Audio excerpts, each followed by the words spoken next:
As-tu déjà ressenti que ton monde s'écroulait parce que quelqu'un avait décidé de s'éloigner de ta vie?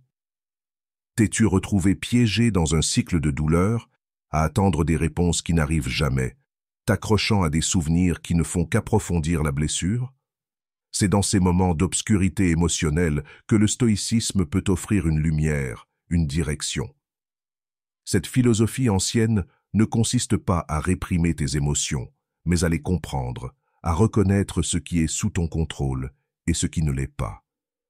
Imagine pouvoir regarder en arrière cette relation qui t'a causé tant de douleur et ressentir de la paix au lieu de l'angoisse.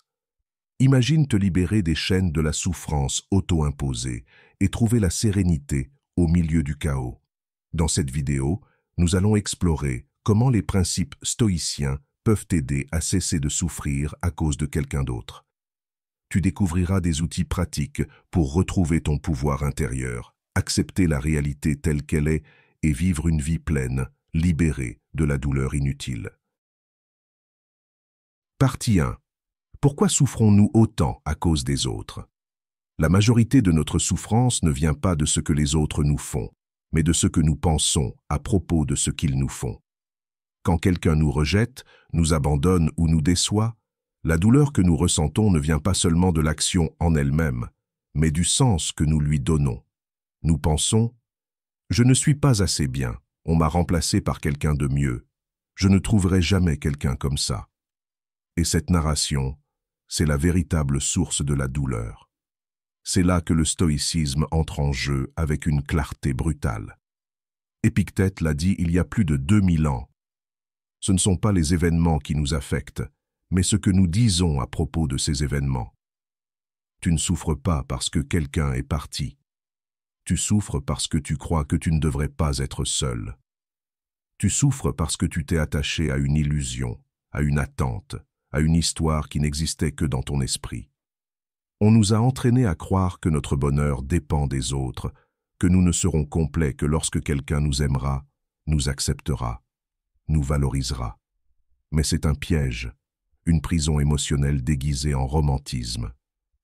Le stoïcisme nous réveille avec une vérité inconfortable, mais libératrice. Tu n'as besoin de personne pour être libre. Tu n'as besoin de personne pour être en paix. Lorsque tu remets ton bien-être émotionnel entre les mains d'une autre personne, tu abandonnes ton pouvoir. Tu dis « Je n'irai bien que si tu me traites bien ». Et c'est une recette certaine pour souffrir. Mais lorsque tu apprends à te gouverner toi-même, lorsque tu cultives ton esprit et que tu maîtrises tes émotions, tu découvres quelque chose d'incroyable. Tu peux être en paix, même au milieu de la tempête. Tu peux aimer sans dépendre. Tu peux lâcher prise sans te briser. Et ça, c'est la liberté. Partie 2. Cesser de souffrir pour quelqu'un. Outil pratique du stoïcisme. Le stoïcisme n'est pas qu'une philosophie à lire, c'est une manière de se relever.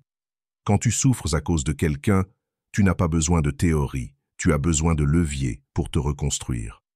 La première chose à faire, c'est de reprendre le contrôle de ce que tu peux maîtriser. Tout ce qui dépend de toi mérite ton énergie. Le reste doit être lâché. Ce que l'autre a fait, pensé ou choisi, tu ne peux plus le changer. Mais tu peux choisir ta réponse, ton regard, ta reconstruction. Ensuite, prépare-toi mentalement à ce que tu redoutes le plus.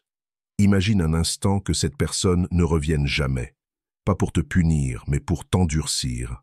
Respire et dis-toi, même si cela arrive, je vais m'en sortir. C'est ça, la vraie force. Ne plus dépendre du retour de quelqu'un pour aller bien. Puis, ramène-toi ici, maintenant. Ton esprit souffre surtout quand il s'accroche au passé ou se projette dans un futur incertain. Mais ton vrai pouvoir est dans le présent. Écris, marche, bouge, sens ton corps. Ce moment, c'est ton point d'ancrage. Et enfin, n'oublie pas une chose, tu vas mourir. Un jour, tout ça prendra fin. Alors pourquoi continuer à offrir ton temps, ton cœur et ta paix à quelqu'un qui n'est plus là? Chaque jour est un choix.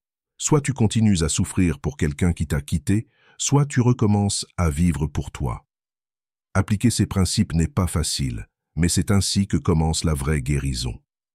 Guérir, ce n'est pas tourner la page à la hâte. c'est décider que ta vie mérite mieux que l'attente et le regret.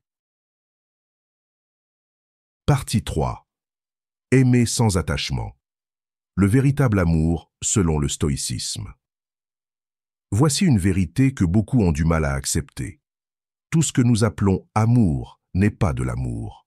Bien souvent, c'est de l'attachement, de la peur, un besoin déguisé en affection. Et quand tu aimes avec de l'attachement, tu souffres. Parce que tu crois que cette personne est ta source de bonheur, que sans elle tu n'es pas complet, que son absence est une perte et non une transformation.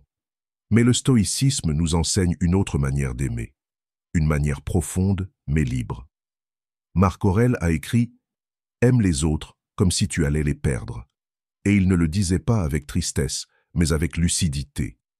Aimer vraiment, c'est valoriser quelqu'un sans le posséder, c'est apprécier sa présence sans craindre son absence.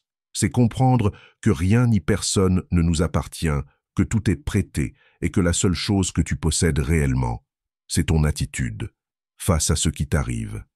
Aimer sans attachement, c'est dire « Je te choisis, mais je n'ai pas besoin de toi pour être moi. Si tu décides de partir, je ne perds pas ma valeur. Si tu restes, je ne te fais pas mon centre, parce que j'ai déjà un centre, moi. » Sénèque disait « Le sage aime sans être esclave, donne sans attendre, souffre sans se rendre. » C'est ce que nous devons aspirer à construire, des liens sains, sans chaîne, des relations où l'on ne demande pas à l'autre de nous sauver, mais où l'on marche ensemble dans la liberté. Et si quelqu'un ne choisit pas de rester, ne résiste pas. J'espère que ce message t'a été utile. Si tu as aimé la vidéo, je te serai reconnaissant de laisser un j'aime et de t'abonner. Si tu te retrouves sans mots, écris simplement « stoïcisme » pour montrer que tu fais partie de la minorité qui a suivi la vidéo jusqu'à la fin. Merci beaucoup pour ton attention et à la prochaine.